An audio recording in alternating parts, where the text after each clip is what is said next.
The morning sun cast golden streaks across the marble floors of Clarence House as Thomas Morrison began his usual rounds. He had served as a security guard at the royal residence for nearly 15 years, and he prided himself on knowing every corner, every shadow, and every sound that belonged there. But that Tuesday morning in late autumn, something felt different. Thomas noticed the door to the private study was slightly ajar. This was unusual because the staff knew that room was strictly off-limits during early hours. He approached quietly, his training kicking in as he prepared to investigate what might be a security breach. As he drew closer, he heard voices hushed but urgent, the kind of conversation people have when they don't want to be overheard. He recognized the voice immediately. It was Camilla, the queen consort, speaking in rapid, clipped tones to someone on the phone. Thomas knew he should announce himself or step away, but something in her tone made him pause. It wasn't fear he heard, but something else, or excitement mixed with nervousness. Through the narrow gap in the door, Thomas could see Camilla standing by an ornate wooden desk. Spread across its surface were jewelry boxes, their velvet interiors exposed to reveal stunning pieces that caught the morning light. Even from his position, Thomas could see the unmistakable sparkle of diamonds, the deep blue of sapphires, and the warm glow of gold. His heart began to race as recognition dawned. Those weren't just any pieces of jewelry. He had seen photographs of them before, in magazines and documentaries about the late Princess Diana. The sapphire and diamond suite, the pearl choker, the emerald bracelet. These were pieces that the public associated with the people's princess, treasured items that should have been secured in the royal vault or passed down to her sons. Camilla's voice drifted through the gap. Yes, I understand the risk, but these pieces are just sitting there, unused. William has his own collection for Catherine and Harry. Well, Harry's situation is complicated. No one will miss them for a while, and by the time anyone notices, the transactions will be complete. Thomas felt his blood run cold. Was he really hearing what he thought he was hearing? The queen consort was discussing selling Princess Diana's jewelry. He pulled out his phone, his hands trembling slightly as he activated the camera. He knew this was irregular, possibly even grounds for dismissal, but his instincts told him this was something that needed to be documented. He managed to capture several photos. Through the gap, clear images of the jewelry spread across the desk, and Camilla examining each piece with what looked like an appraiser's eye. In one photo, she held up the famous sapphire earrings that Diana had worn to countless state functions, turning them in the light as if calculating their worth. The Saudi buyer is very interested in the sapphire collection, Camilla continued into her phone. He's offering well above market value because of the provenance. He wants them for his wife's birthday next month. As for the emeralds, I have a dealer in Geneva who specializes in discreet acquisitions for private collectors. Thomas had heard enough. He quietly stepped back, his mind racing with the implications of what he'd just witnessed. This wasn't a simple case of someone borrowing jewelry or making arrangements for a public appearance. This was something far more serious, the potential sale of national treasures, pieces that belonged to the royal collection and held immense sentimental value for millions of people who had loved Princess Diana. He made his way quickly to his supervisor's office, but then hesitated. Who could he trust with this information? If he went to the wrong person, he might be accused of fabricating stories or invading privacy. Worse, he could be dismissed before anyone took his claims seriously. The royal household was notoriously protective of its members, and guards who caused trouble rarely lasted long. After a moment of deliberation, Thomas decided to go straight to the top. He requested an immediate audience with the private secretary to the king, citing an urgent security matter that required the highest level of attention. The weight of what he knew sat heavy in his chest as he waited for the appointment to be arranged. Meanwhile, back in the study, Camilla had finished her phone conversation and was carefully photographing each piece of jewelry with her own phone, presumably to send to potential buyers. She had no idea that her actions had been observed, that evidence of her scheme was already in someone else's possession. The jewelry before her represented more than just monetary value. Each piece told a story of Diana's life, the sapphire she wore when she dazzled at state dinners, the pearls she chose for intimate family photographs, the emeralds she had received as gifts from foreign dignitaries. These weren't just accessories. They were part of British history, artifacts of a beloved princess whose memory still commanded deep affection from people around the world. Camilla carefully placed each piece back in its box. Her movements practiced and efficient. She had clearly done this before, taken inventory of what was available and what might be missed. She seemed confident, almost casual, as if she believed herself completely safe from discovery. She pulled out a leather notebook and began making notes, humour descriptions of each piece, estimated values and names that appeared to be potential buyers from around the world. The list was extensive, suggesting this wasn't a spontaneous decision but rather a carefully planned operation that had likely been going on for some time. As she worked, Camilla occasionally glanced toward the door, but her attention was focused on the task at hand.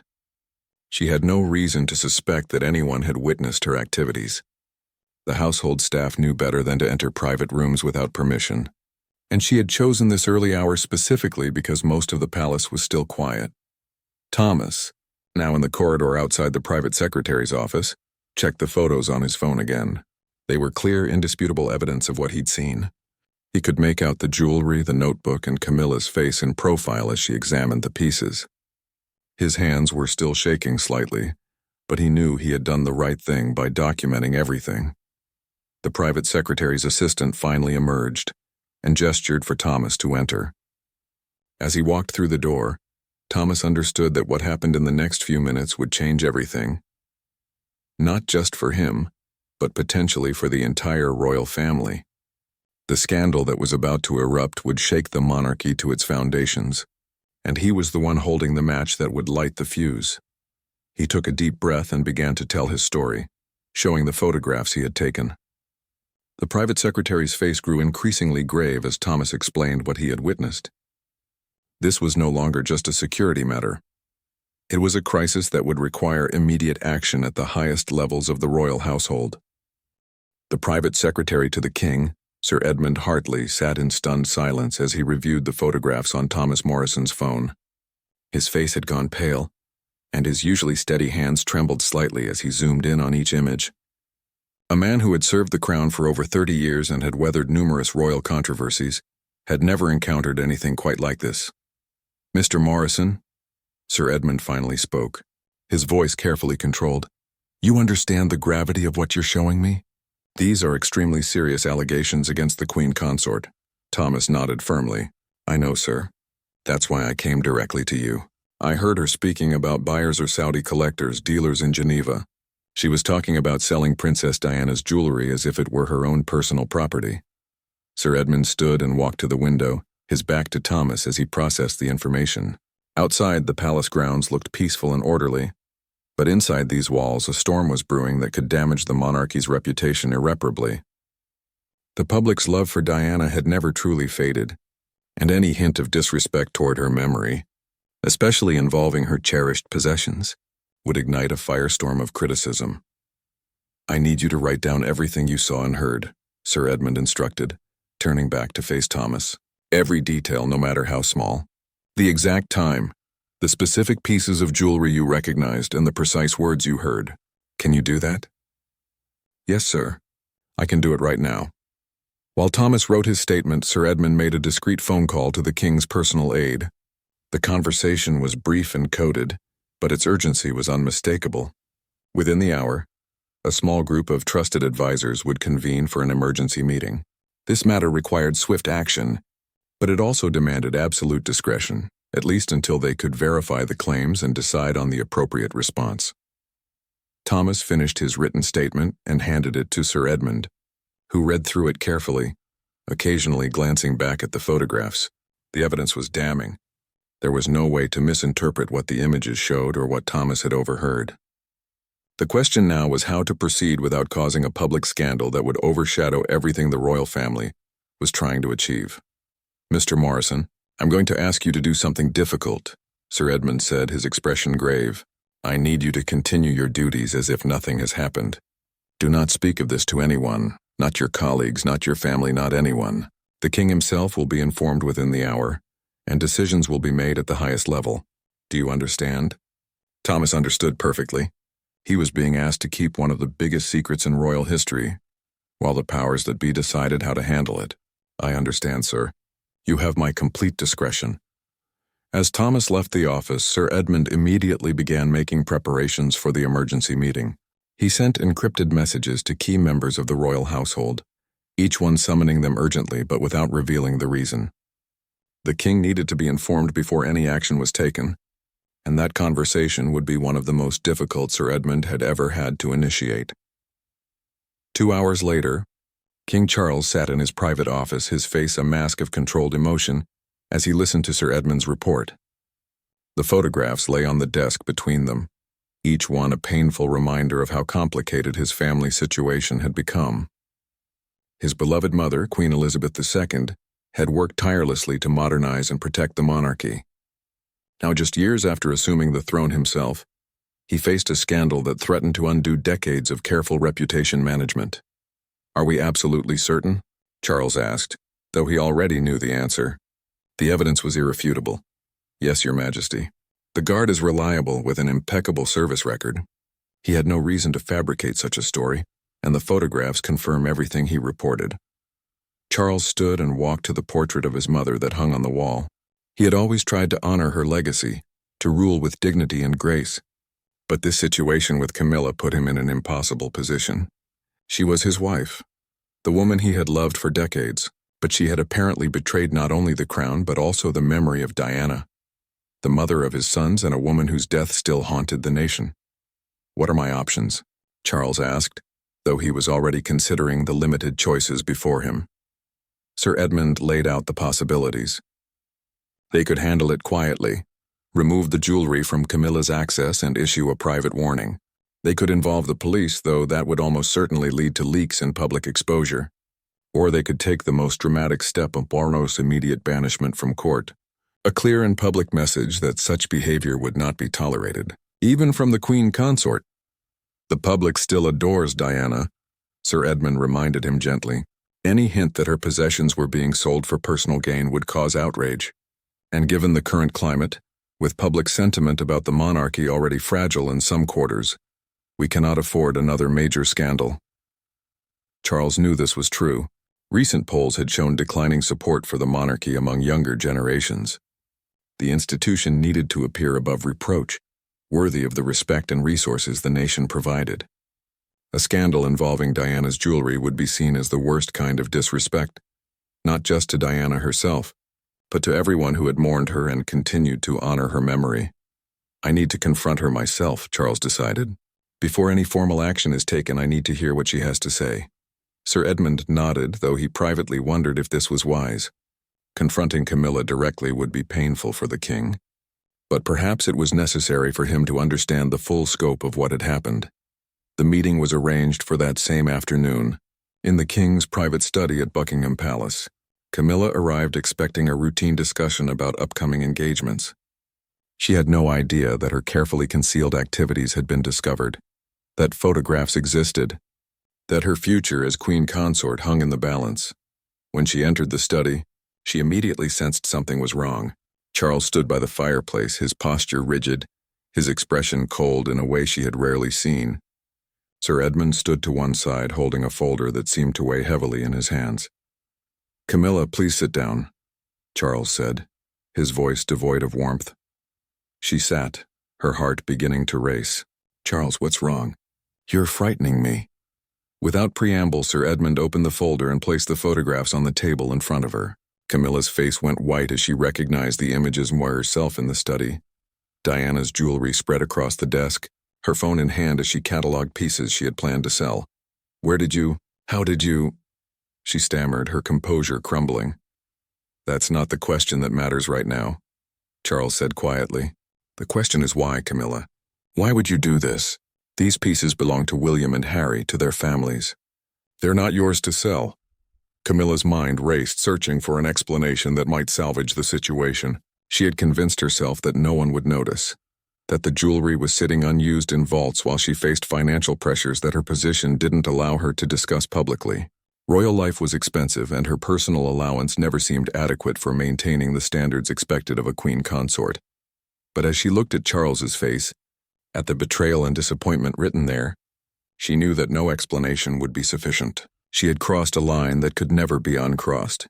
She had touched something sacred, not just precious jewelry, but the memory of a woman who still occupied a special place in the nation's heart and in the hearts of Charles's sons.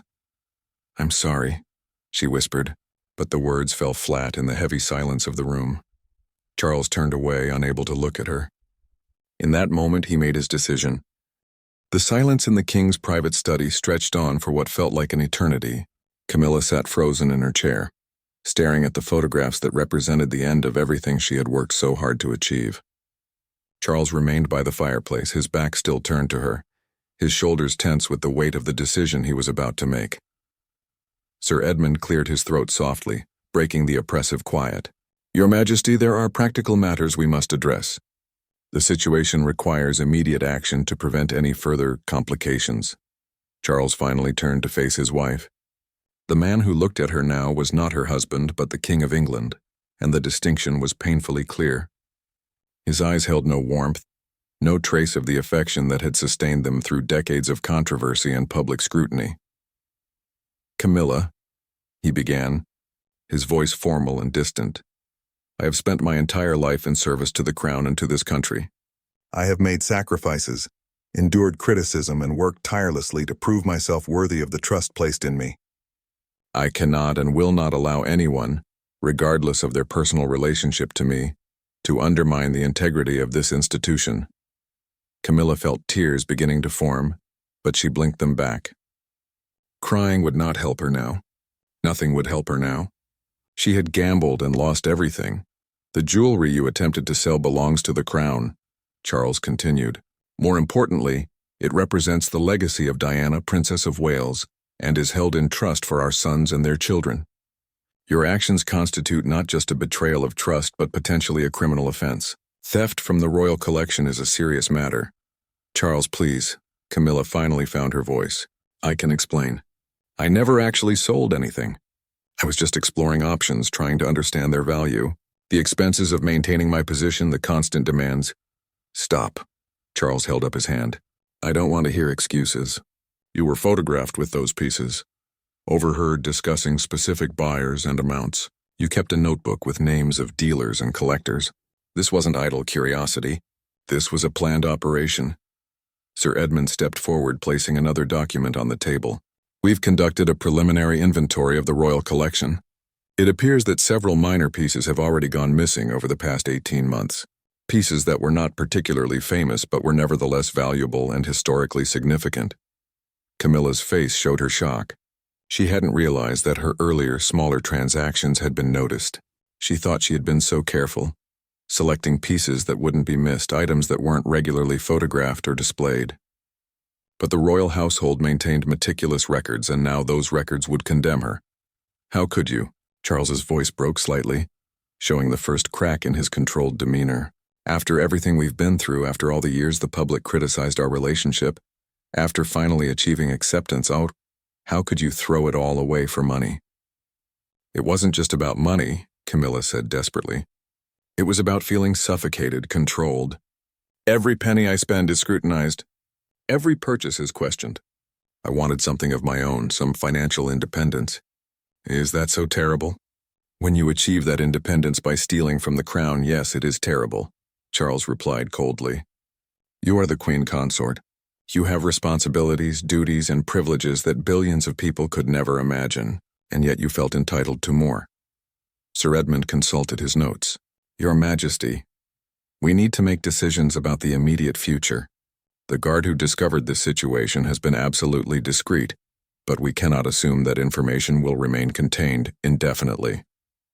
Royal households are notoriously difficult to keep secrets in, and this is particularly explosive." Charles nodded grimly.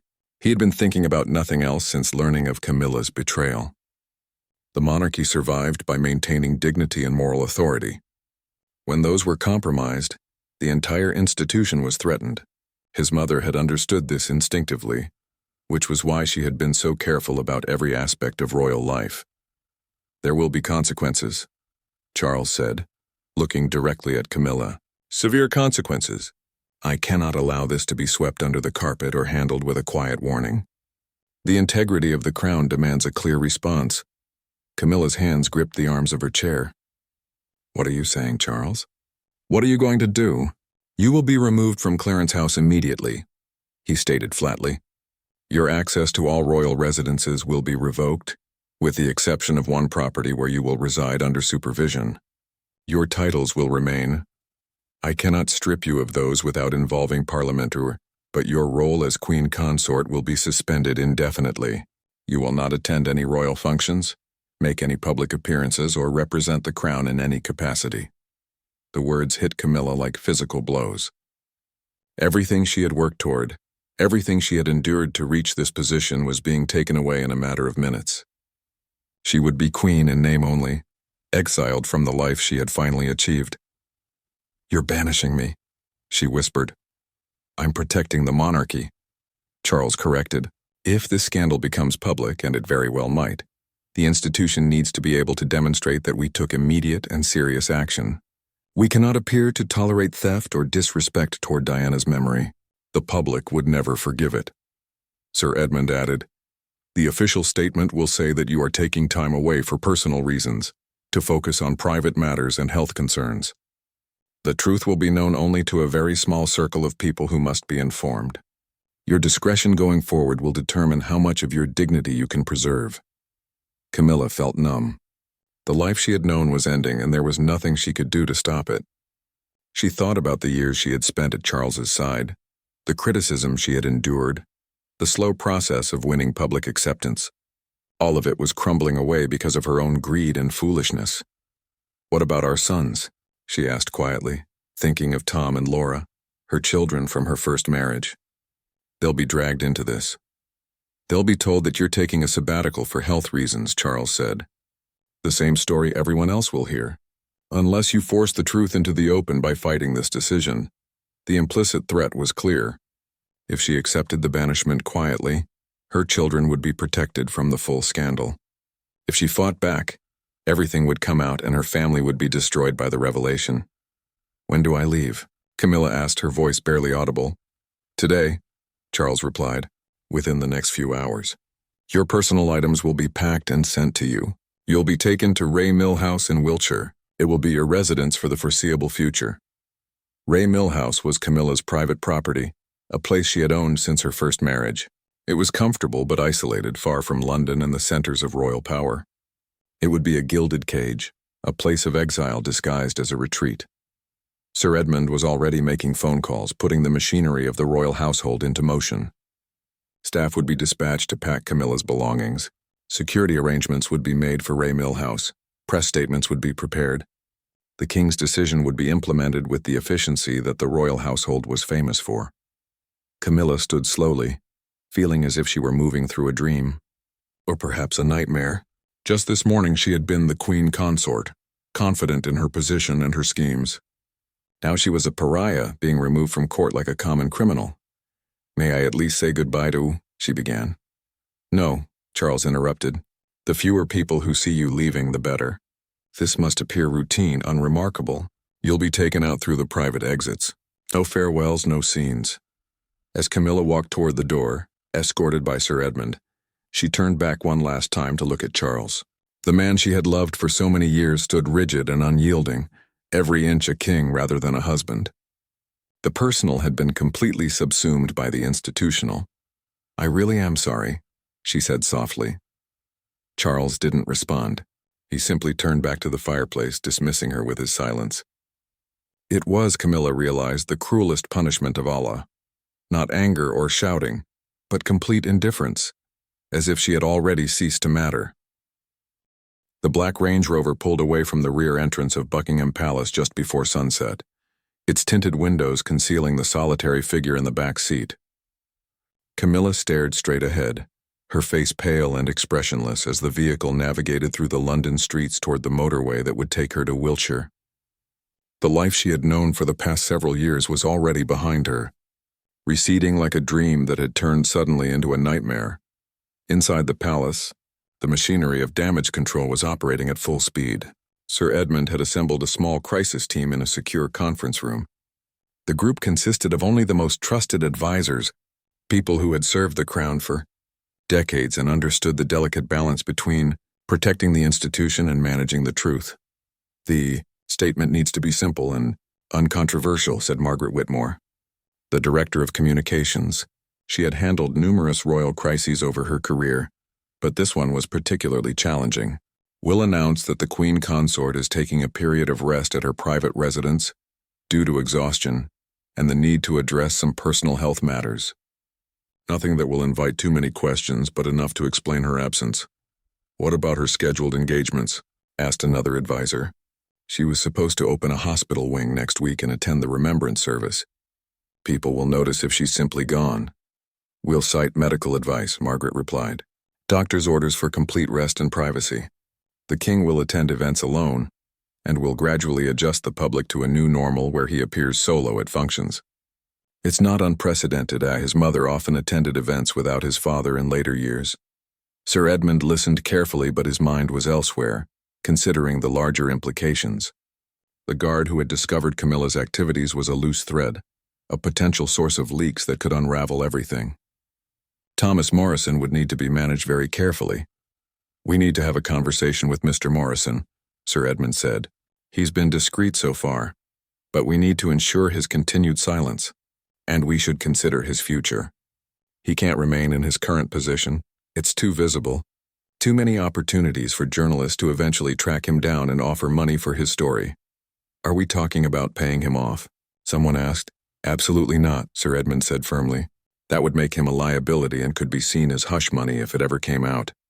No, we offer him a promotion, a transfer to a more senior position in royal protection that happens to be based in Scotland. Better pay, better prospects, and most importantly, distance from London and the press. The team nodded in agreement. It was the kind of elegant solution that protected everyone involved while appearing completely above board. Morrison would benefit from the move, and the royal household would benefit from his absence from the scene of the discovery. Meanwhile, at Ray Mill House, Camilla's arrival was quiet and unceremonious. The property looked peaceful in the fading light, its gardens well-maintained and its stone facade welcoming. But as she stepped out of the vehicle, Camilla felt none of the comfort she usually experienced here. This was no longer her refuge. It was her prison. A small household staff had been hastily assembled. People who were loyal to the crown first and foremost, who would serve Camilla but also report on her activities. She would not be able to make phone calls without them being logged, receive visitors without them being noted, or leave the property without permission and escort. The pretense of normalcy would be maintained. But the reality was clear. She was under house arrest.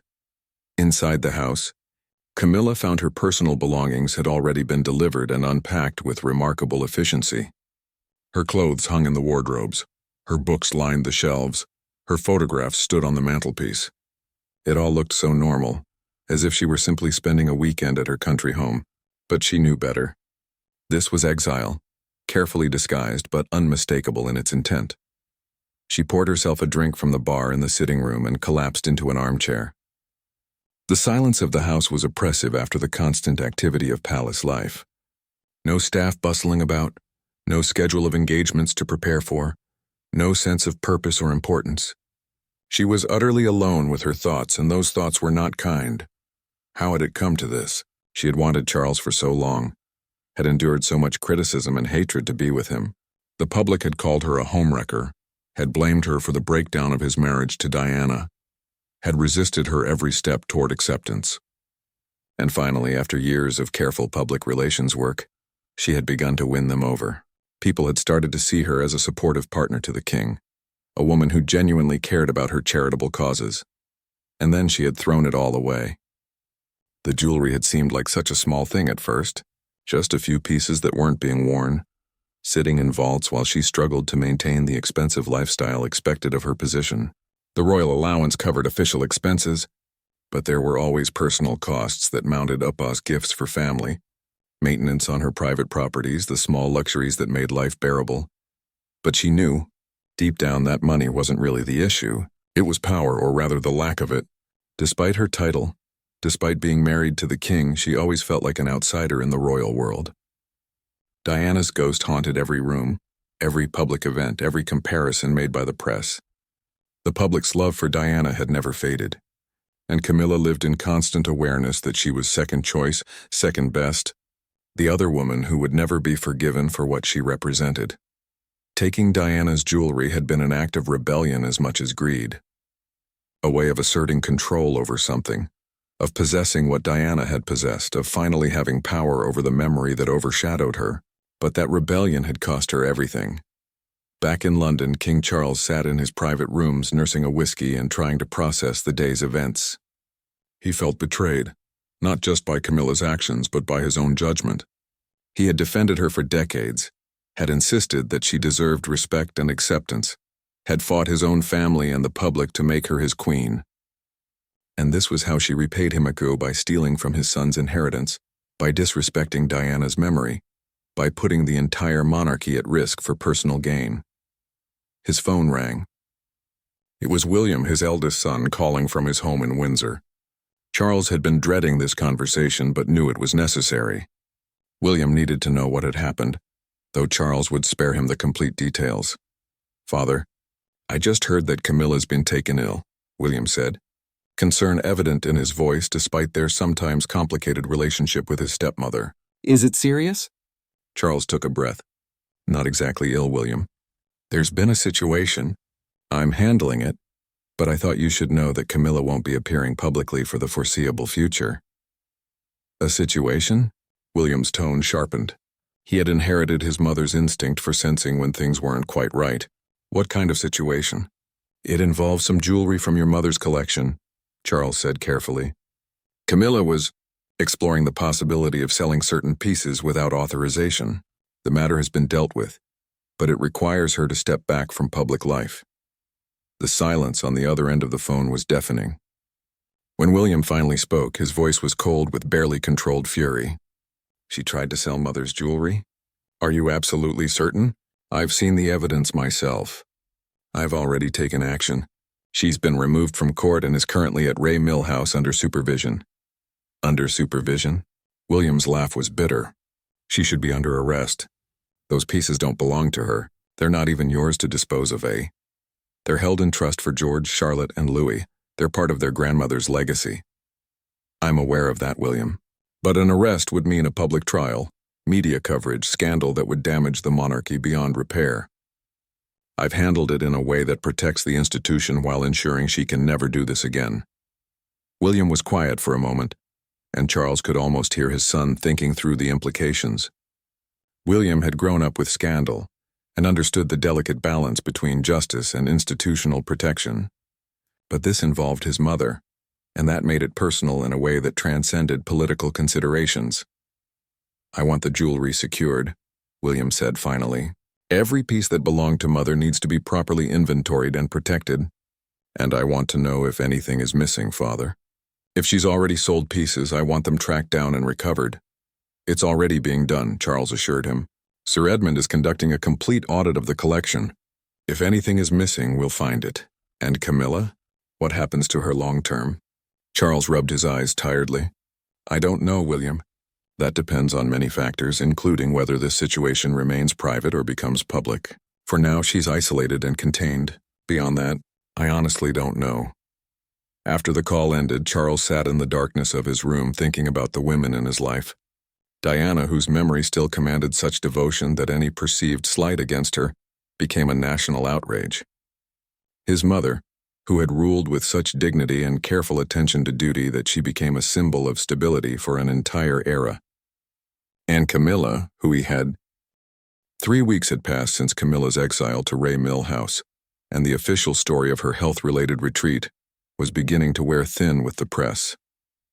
Royal correspondents, who had made careers out of reading between the lines of palace statements, sensed something wasn't quite right.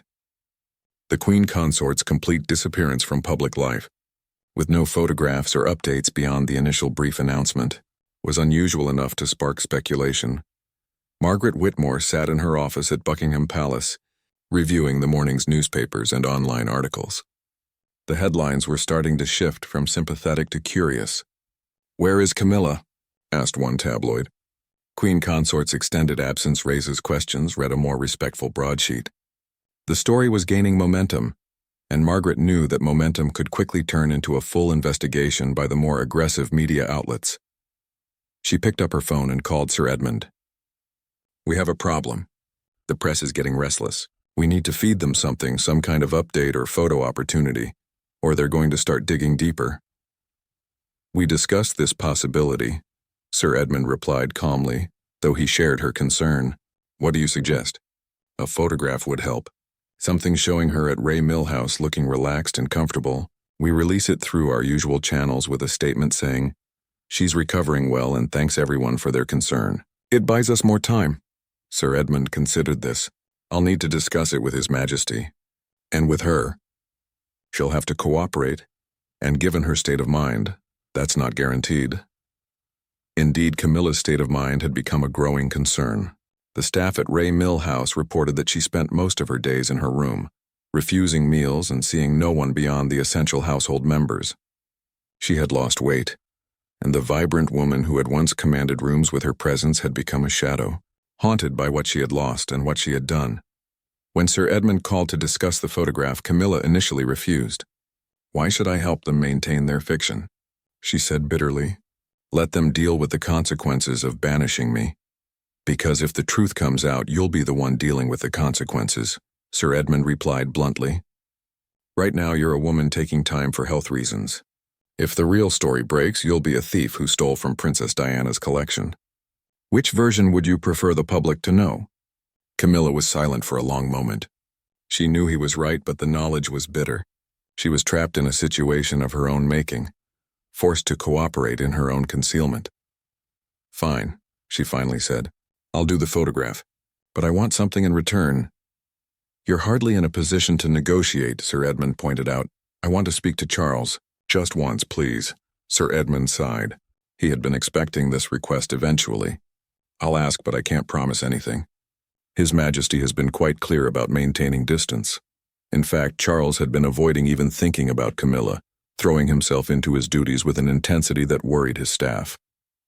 He attended engagements alone, making no reference to his wife's absence beyond the standard statement. In private, his sons had noticed a change in him, a hardness that hadn't been there before, a coldness that crept into his demeanor even during family moments. Harry, who had recently returned to London for a brief visit, found his father in the palace gardens one afternoon, staring at nothing in particular. "Father, we need to talk about what happened," Harry said gently. "This whole situation with Camilla and Mother's jewelry, it's eating you alive." Charles turned to his younger son, and for a moment, Harry saw real pain in his eyes. "Your mother's jewelry, Harry. The pieces she wore, the things she loved. How could Camilla think that was acceptable? How could she believe I wouldn't find out or that it didn't matter?" "I don't know," Harry admitted. "But I do know that you can't keep carrying this anger around. It's not good for you, and it's not good for the monarchy. People are starting to notice you're different." "Different how?" "Harder, less accessible. Mother always said that empathy was your strength. Don't let this situation take that away from you." Charles appreciated Harry's concern, but he wasn't sure he could take the advice. The betrayal had cut too deep, touching on wounds that had never fully healed. Diana's death had haunted him for decades, the guilt of their failed marriage mixing with grief and regret. And now Camilla had disrespected Diana's memory in the most tangible way possible, targeting the very objects that Diana had cherished. Meanwhile, Thomas Morrison was adjusting to his new position in Scotland. The promotion had been presented as recognition for his years of service and his excellent record, but he understood its real purpose. He was being moved away from London, away from the press, away from anyone who might eventually connect him to whatever was happening with the Queen Consort's sudden disappearance. His new colleagues welcomed him warmly, impressed by his credentials and experience. They had no idea he had played a central role in what might be the biggest royal scandal in decades. Thomas found himself in an odd position. He had done the right thing by reporting what he saw, but now he was essentially being paid to forget about it and move on with his life. One evening, he received an unexpected phone call on his personal mobile. The number was blocked, but something made him answer. "Mr. Morrison?" The voice was cultured, female, and unfamiliar. "My name is Rebecca Hart. I'm a journalist with the Daily Chronicle. I'd like to talk to you about your recent transfer from London to Scotland. I understand you previously worked at Clarence House." Thomas's blood ran cold. "I have nothing to say to the press." "I'm not asking for classified information," Rebecca continued smoothly. I'm just curious about the timing. You were transferred just days before the Queen Consort disappeared from public view. That seems like an interesting coincidence. It's just a promotion, nothing more. Now, if you'll excuse me out, Mr. Morrison, I've been covering the royal family for 15 years. I know when something doesn't add up. If there's a story here, I'll find it eventually. Wouldn't you rather help shape the narrative? Thomas ended the call and immediately contacted Sir Edmund's office. This was exactly the kind of problem they had hoped to avoid. The royal household's response was swift and Thomas was advised to change his phone number, limit his social media presence, and avoid any contact with journalists under any circumstances. A legal advisor was assigned to him in case the press became more aggressive. The incident highlighted a growing problem. The longer Camilla remained out of sight, the more suspicious people became. And when people became suspicious, journalists started investigating. The palace's strategy of maintaining silence and hoping the story would fade was beginning to look increasingly fragile. Sir Edmund called an emergency meeting of the crisis team. "We need a new approach," he said without preamble. "The old strategy of waiting it out isn't working. We have journalists making inquiries, staff members being contacted, and a growing sense in the media that something significant is being concealed." "What are you suggesting?" Margaret asked. "We need to give them a story they can accept, something that explains Camilla's absence in a way that satisfies their curiosity without revealing the truth. And we need to start slowly reintegrating her into public view, on our terms and under controlled circumstances." "The king won't agree to that," someone objected. "He's made it clear he doesn't want her anywhere near official functions." "Then we need to change his mind," Sir Edmund said firmly. "Because the alternative is that this entire situation explodes into the open, and when it does, it will make every previous royal scandal look mild by comparison. Diana's jewelry, theft allegations, the Queen Consort under house arrest. Can you imagine the headlines?" The room fell silent as everyone contemplated that nightmare scenario. Sir Edmund was right. They were sitting on a powder keg, and every day that passed brought them closer to an explosion that could seriously damage the monarchy. That evening, Sir Edmund requested an audience with King Charles. The conversation was difficult, with Charles initially refusing to even consider allowing Camilla back into any public role. "She betrayed everything," Charles said angrily. "She stole from my sons, disrespected Diana's memory, and put the entire institution at risk. And you want me to just forgive her and pretend nothing happened?" "I want you to think strategically, Your Majesty," Sir Edmund replied. "This isn't about forgiveness or personal feelings. It's about protecting the crown. Right now, we have a controlled situation, but control is slipping. Journalists are asking questions, making connections. If this story breaks, and it will break eventually, the monarchy needs to be in the strongest possible position to weather the storm. And you think bringing her back helps with that?" "I think having her visible, looking healthy and normal, makes it harder for alternative narratives to take hold. If she's in exile, that confirms there's something to hide. If she's gradually returning to some duties, it suggests the health issue story was legitimate." Charles walked to the window, looking out over the palace grounds. His mother had stood in this same spot countless times, making difficult decisions for the good of the institution she served. She had always put duty before personal desire, crown before family. Could he do any less? "I need time to think about this." The photograph was taken on a crisp morning in early December, carefully staged to look spontaneous. Camilla stood in the gardens of Ray Mill House wrapped in a warm coat, a slight smile on her face as she held a pair of garden shears. The image suggested a woman peacefully recovering, finding solace in nature and simple pleasures. It was released to the press with a brief statement thanking everyone for their concern and indicating that the Queen Consort was making good progress. The response was mostly positive, though some journalists remained skeptical. The photograph bought time, as Sir Edmund had predicted, but it didn't resolve the fundamental problem. The palace was caught between maintaining the fiction of a health retreat and the reality of what had actually happened. It was Prince William who ultimately forced the issue. He requested a private meeting with his father, bringing Catherine with him for support. They met in Charles's private sitting room at Windsor Castle, away from the ears and eyes of palace staff. "Father, this situation with Camilla can't continue as it is," William began without preamble. You've essentially put her under house arrest without any clear plan for what happens next. That's not sustainable, and it's not fair. Not to her, not to you, and not to the institution.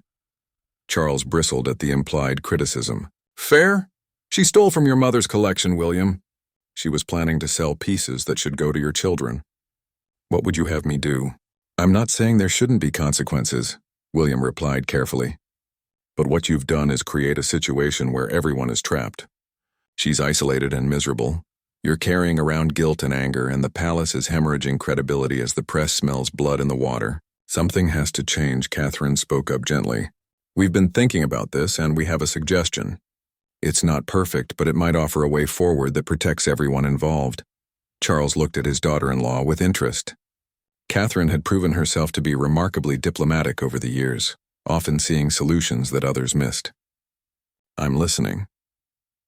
What if Camilla makes a public gesture that acknowledges wrongdoing without admitting to the specific details? Catherine proposed. She could announce that she's donating a significant portion of her personal wealth to a charity in Diana's name, or perhaps one focused on issues Diana cared about.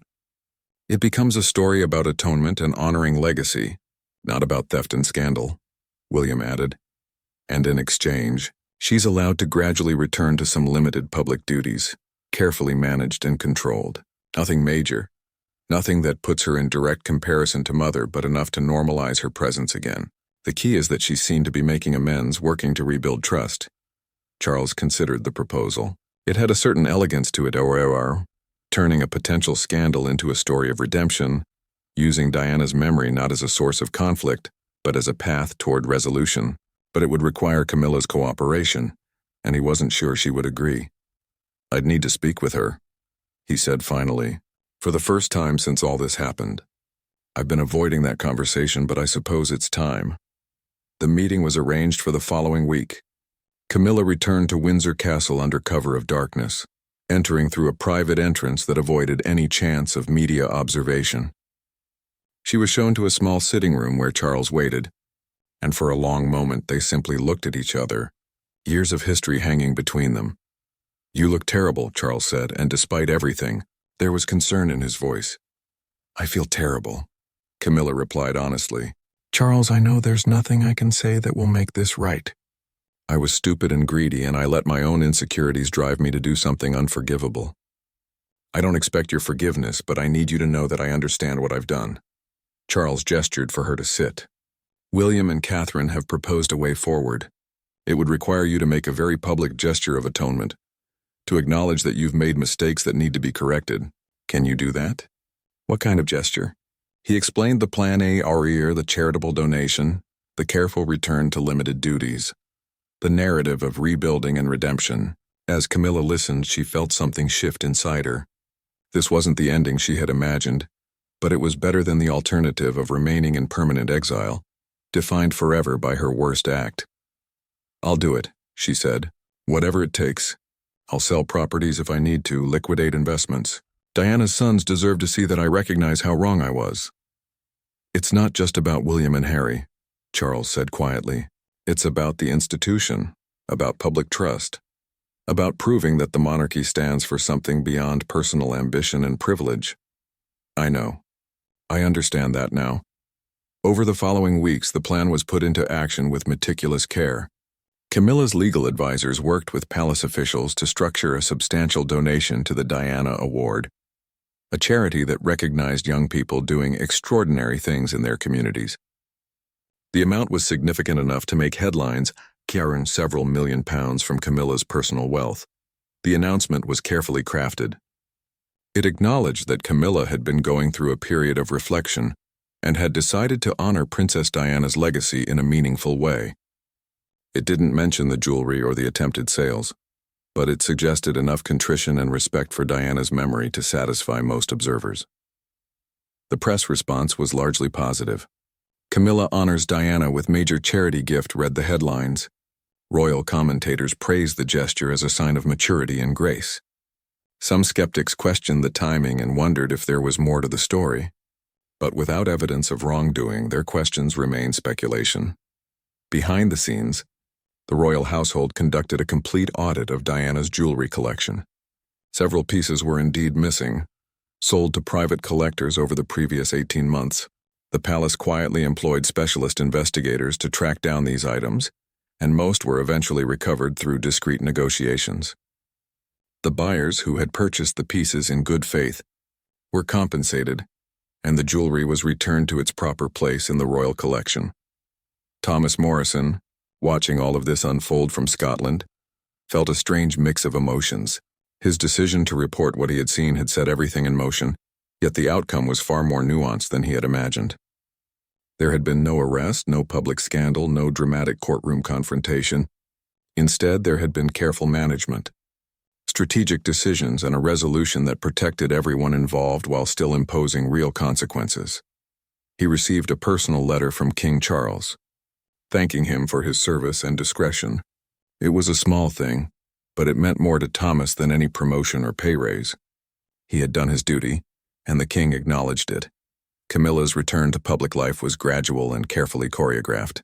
She began with small low-key events, or opening a local community center, visiting a hospice, attending a charity lunch. Nothing that would draw comparisons to Diana. Nothing that put her in the spotlight as a central figure. She was supporting the king, playing a background role, proving through actions rather than words that she understood her place and her responsibilities. The public's reaction was measured. Some people would never fully accept her, still viewing her through the lens of her history with Diana, but others recognized genuine humility in her demeanor, a change from the sometimes brash confidence she had shown before. She seemed, people noted, like someone who had been humbled by life and had learned from it. Charles found himself slowly, reluctantly, beginning to rebuild trust with his wife. It wasn't easy, and there were moments when the betrayal felt fresh and painful. But they had spent too many years together, weathered too many storms to simply walk away from each other. The relationship would never be quite what it was before, but perhaps in some ways, it would be more honest, built on a clearer understanding of boundaries and consequences. At a private family gathering several months after the incident, William approached Camilla while others were engaged in conversation. "What you did was wrong," he said quietly. "Those were my mother's things, and they should have been protected and respected." "I know," Camilla replied, meeting his eyes. "I can't undo it, William, but I can promise you it will never happen again. And I hope that someday you might believe that I genuinely regret what I did." William nodded slowly. He might never fully forgive her, but he could see she was trying to make amends. For the sake of his father and the stability of the family, that would have to be enough. The scandal that might have destroyed Camilla and seriously damaged the monarchy had been contained, managed, and ultimately transformed into a story of mistakes acknowledged and steps taken toward redemption. It wasn't a perfect resolution. Perfect resolutions rarely exist in real life, but it was a workable one that allowed everyone involved to move forward. In the months that followed, life gradually returned to a new normal. Camilla continued her limited public duties, always conscious that she was one mistake away from losing everything again. Charles threw himself into his work with renewed purpose, determined to prove that the monarchy could weather any storm and emerge stronger. William and Catherine took on more prominent roles, representing a future for the institution that honored,